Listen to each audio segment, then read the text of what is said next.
Hello boys and girls. Now we are going to discuss the 7th lecture of the fluid mechanics. So what a topic we are going to discuss? Stokes law. Stokes law. So Stokes law is once again about the viscous drag or the viscous force, but Stokes law is strictly valid for the falling body. Newton's law का use करके हमने मालूम किया था F equal to what eta A dx by dv.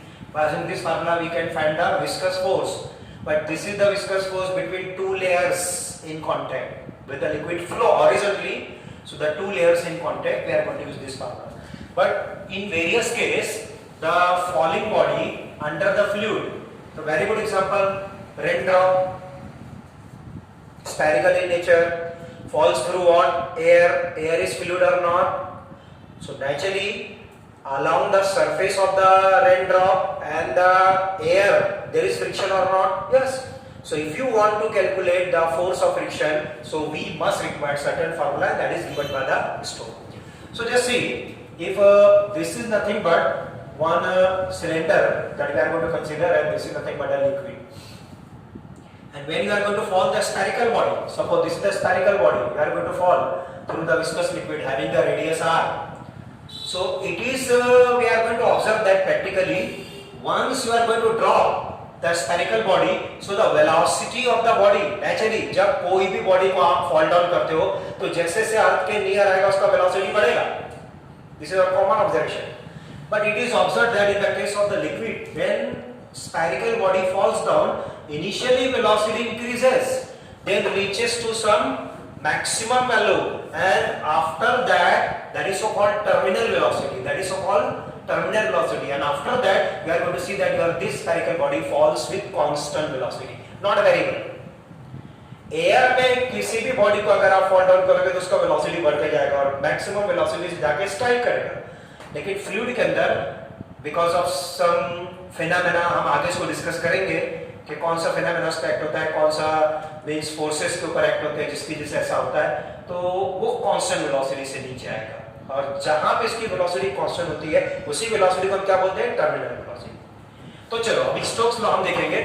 Stokes law, according to Stokes law, the force between the surface of the spherical body and the fluid, number one, directly proportional to, that is eta, coefficient of viscosity. Second one, the force is directly proportional to radius of spherical body. And third one, the force is directly proportional to velocity of the spherical body. So if you are going to combine all these three, so we are getting F directly proportional to R eta V. And when we are going to remove the sign and apply the sign equal, so F equal to the constant factor K eta R V. But what is K? The calculated value, practical value जिसको बोलते हैं. The calculated value of the practical value of K, that is equal to, always equal to 6 pi. So here F is equal to 6 pi eta RV. So just see, by using this formula we can calculate what? The viscous drag or the viscous force between the spherical body and the fluid along which your spherical body can fall down.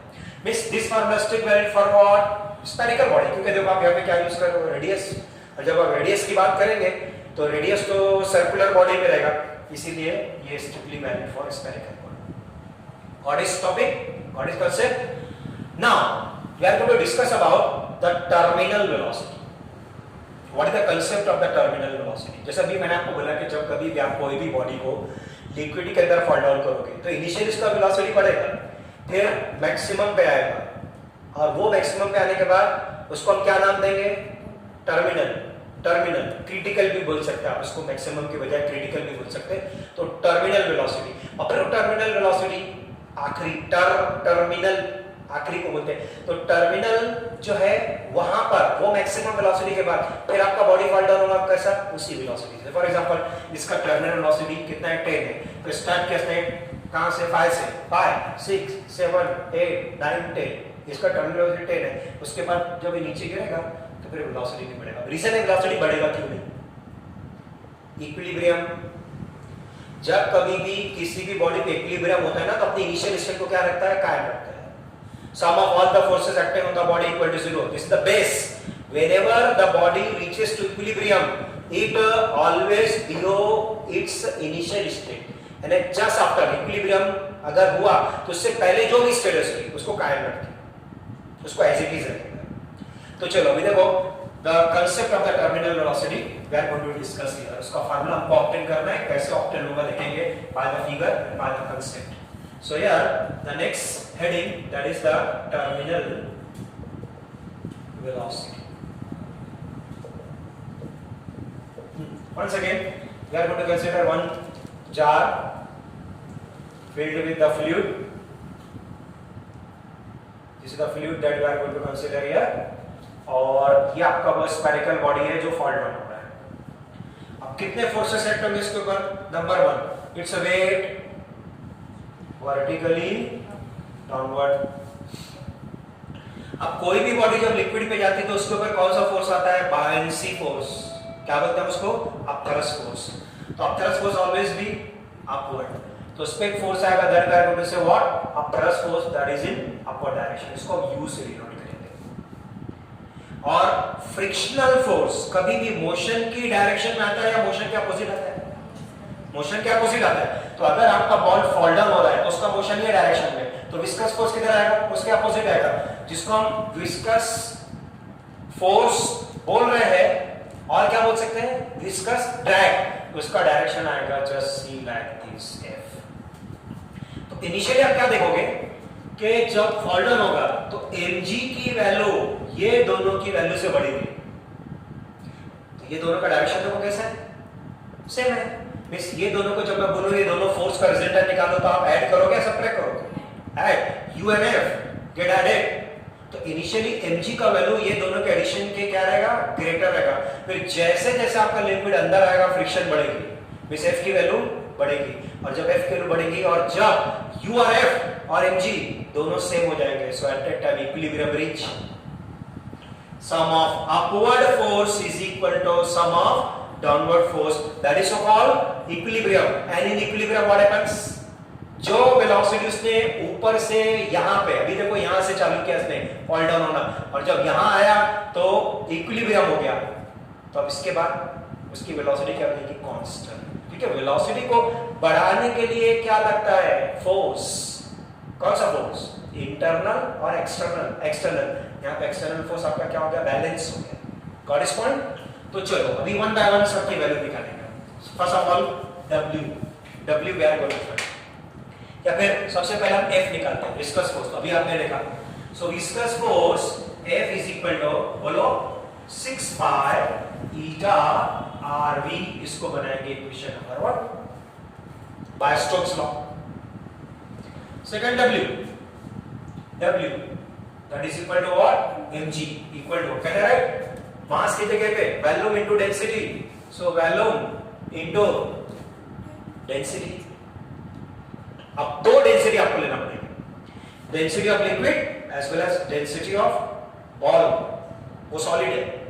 So density of liquid that we are going to consider what? That is rho, and density of solid, that is we are going to consider sigma. So here what I am going to take? Sigma. Yes, sigma.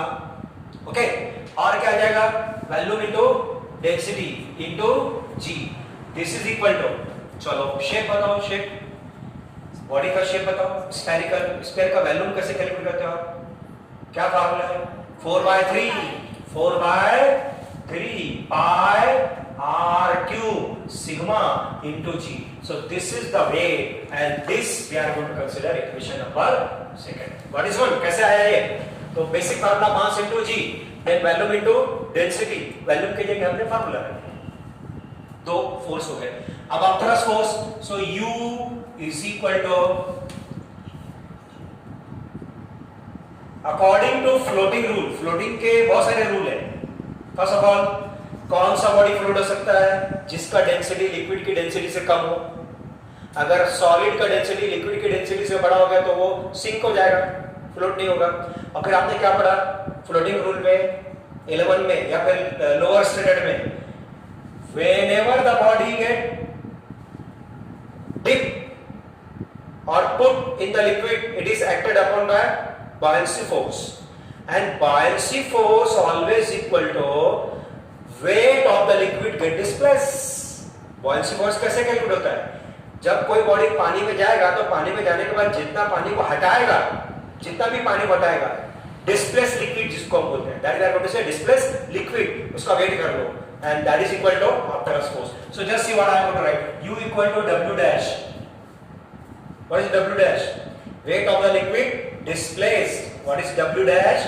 Weight of the liquid displaced. And weight of the liquid displaced is equal to M dash G. बराबर है? अभी M dash क्या है? Mass of the liquid displaced. What is W dash? Weight of the liquid displaced. उसमें M क्या रहेगा? Mass of the liquid displaced. Once again कैसे calculate करेंगे? Volume into density.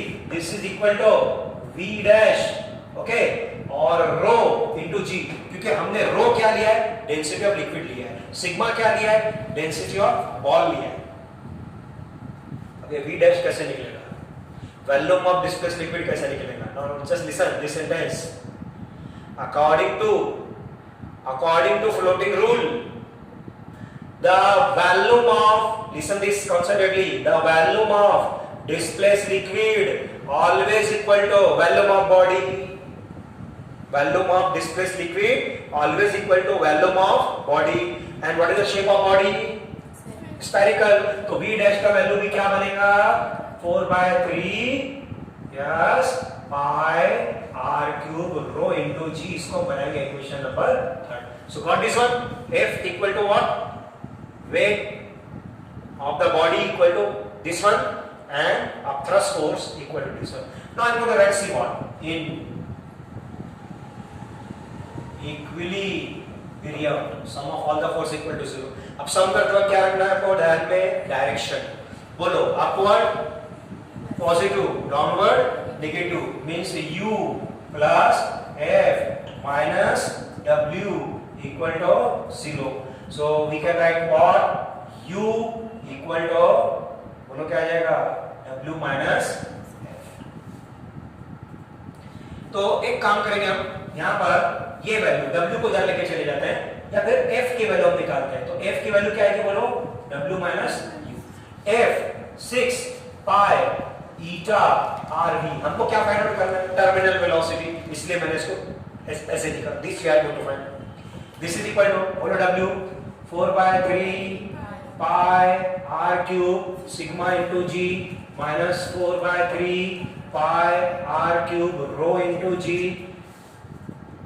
Yes, 6 pi eta RV 4/3 pi r cube G common sigma minus rho. What is it? अब ये pi cancel हो रहा है आपका, एक r आपका कैंसिल हो रहा है. Okay, what it means? बोलो यहाँ पे क्या बचा? 6, okay, eta v equal to यहाँ पर 4/3 r square g sigma minus rho. आपको v मालूम करना है. v equal to 4 r square g sigma minus rho divided by 6 eta. 6 and 3 कितना हो जाएगा ये? 18 eta. Means v equal to 2 r square g sigma minus rho by 9 eta. So just see by using this formula we can calculate the terminal velocity. किस पे depend है? आपके सामने radius of the spherical body पे depend है. Coefficient of viscosity, मैं water के साथ जा रहा हूं, मैं जो है वो ऑयल के साथ जा रहा हूं, मैं अल्कोहल के साथ जा रहा हूं, मैं ग्लिसरीन के साथ जा रहा हूं, मैं एयर के साथ जा रहा हूं. So once I am going to change the fluid, the value of eta get change. मैं 1 mm डायमीटर का बॉल ले रहा हूं, मैं 5 mm डायमीटर का बॉल ले रहा हूं. जैसे से आपका आर चेंज होगा, ये चेंज होगा. और जब आप लिक्विड चेंज करोगे तो ये चीज चेंज होने वाली है. जब आप मटेरियल चेंज करोगे, कभी आपने कॉपर का बॉल ले लिया, कभी आपने स्टील का बॉल ले लिया, कभी आपने आयरन का बॉल ले लिया, ये चेंज होगी. बस ये सारे फैक्टर पे आपका भी डिपेंड है. And from this you can also say और eta equal to 2 r square g sigma minus rho divided by 90. Means by using this formula if you know the terminal velocity तो आप coefficient of viscosity भी निकाल सकते हो given liquid का, given fluid का, given gas का. So very important formula. Got it point.